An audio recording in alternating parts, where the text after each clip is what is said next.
विषय घेऊन आलेली आहे जल संवर्धन. पाण्याला आपण जल म्हणतो. यामध्ये दोन अक्षर आहेत. ज मध्ये जन्मापासून, ल मध्ये लयापर्यंत. जन्मापासून ते लयापर्यंत जे साथ देतं ते म्हणजे जल. मनुष्याच्या शरीरामध्ये 60 ते 70% पाणी असतं, म्हणूनच आपण पाण्याला जीवन म्हणतो. अगदी जन्माला येण्यापूर्वी आईच्या पोटात असताना पाणी आपली काळजी घेते. मग जन्माला आल्याच्या नंतर आपण पाण्याची काळजी घ्यायला पाहिजे. सार्वजनिक नळावर पाण्यासाठी मारामारी होत आहे हे सगळेच पाहिल्यावर मला असं वाटते तिसऱ्या महायुद्धाला भविष्यात नाही तर आत्ताच कुठेतरी सुरुवात झालेली आहे.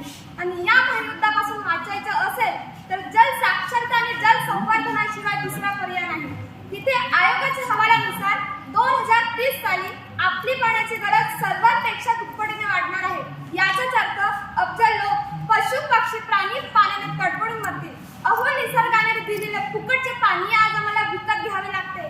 गरिबांना हुंडाभर पाण्यासाठी मैलोंचे भटकावं लागते. दुष्काळाच्या अवकृपेने तुमचे आमचे वांदे झाले. टँकर आणि बिस्लरीवाल्याचे दाम मात्र दुप्पट झाले. त्यांच्यासाठी पाण्यात 60 पैसा, पण आपल्यासाठी पैशाचे पाणी आहे. मग जे आपण निर्माण करू शकत नाही, कमीत कमी आपण वाचवू शकतो. कारण आजची बचत ही उद्याचा आधार. बहुजल संवर्धनाचा करू निर्धार. म्हणून आता तरी पाण्यात कपात करा, नाहीतर भविष्यात कपात पाणी मिळेल. खरं तर पाणी वाचवायला सांगणारे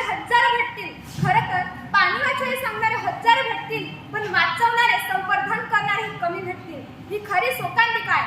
आपल्या पूर्वजांनी पाणी विहिरीत पाहिलं, आम्ही नदीत पाहिलं, पण पुढची पिढी कुठे पाहिजे आम्हाला काय माहित. ही परिस्थिती बदलवण्यासाठी पावसाळ्याच्या पाण्याचे थेंबन अडवा, जमिनीत जिरवा. तेव्हाच कोरोना लशीप्रमाणे संपूर्ण जगाला पाणी पुरवठा करणारा भारत देश जगात एकमेव असेल. पाणी असेल तरच शेती शक्य आहे, आणि शेती नसेल तर अन्नधान्य कुठून येणार, माणूस काय खाणार. म्हणजे पाण्याचा थेट संबंध सजीवांच्या जगण्याशी आहे. म्हणून खरंच पाणी मनुष्यासाठी जीवन आहे. अहो, जगण्यासाठी खाण्यापिणे महत्वाचे आहे आणि खाण्यापिण्यासाठी पाणी महत्वाचे आहे. पण जमिनीत पाणीच गेलं नाही तर पेरणार काय, पेरलं नाही तर उगवणार काय, उगवलं नाही तर पिकणार काय, पिकलं नाही तर काटणी छाटणी होणार काय, काटणी छाटणी झालीच नाही तर घरात येणार काय, घरात काही आलं नाही तर तू खाणार काय, शेवटी पाणी पाणी म्हणूनच म्हणणार काय. अरे माणसा, तुला तुझं भविष्य पाहायचं असेल तर जल संवर्धन करायला शिक. आत्ताच वेळ आहे. एक वेळ असे येणार, इंजिनियर म्हणे मी इंजिनियर तर आहे बाबा, पण बिल्डिंग बांधायला माझ्याकडे पाणीच उरलं नाही.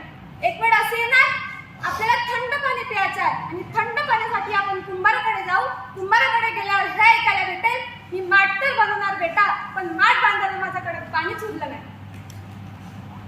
उन्हाळ्यात अनेक ठिकाणी टँकरची योजना राबवली जातात. दर 2 दिवसात टँकर येतो. तेव्हा त्या टँकरवाल्याला आम्ही म्हणतो, भाऊ रे, पाणी थोडं जास्त आणत जा, पाणीच पुरत नाही. तेव्हा तो टँकरवाला म्हणतो, मावशी काका, मी आणायला आणेन तर कुठून, विहिरीत तर पाणीच उरलं नाही.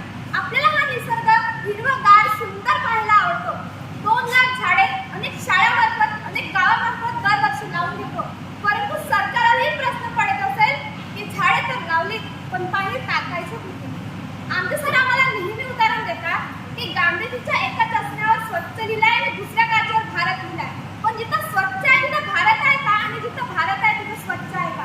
जेव्हा स्वच्छ आणि भारत हे शब्द एकत्र येतील ना, तेव्हाच हा भारत देश स्वच्छ भारत होईल आणि हे कचऱ्याचे ढिगारे दुसरीकडे जाऊन पडतील. बाबासाहेबांचं उदाहरण देते. डॉक्टर बाबासाहेब आंबेडकरांना पाणी नव्हतं मिळलं, पण बाबासाहेबांनी लोकांना गोळा करून 14 तळ्याचे सत्याग्रह केले. स्त्रियांना या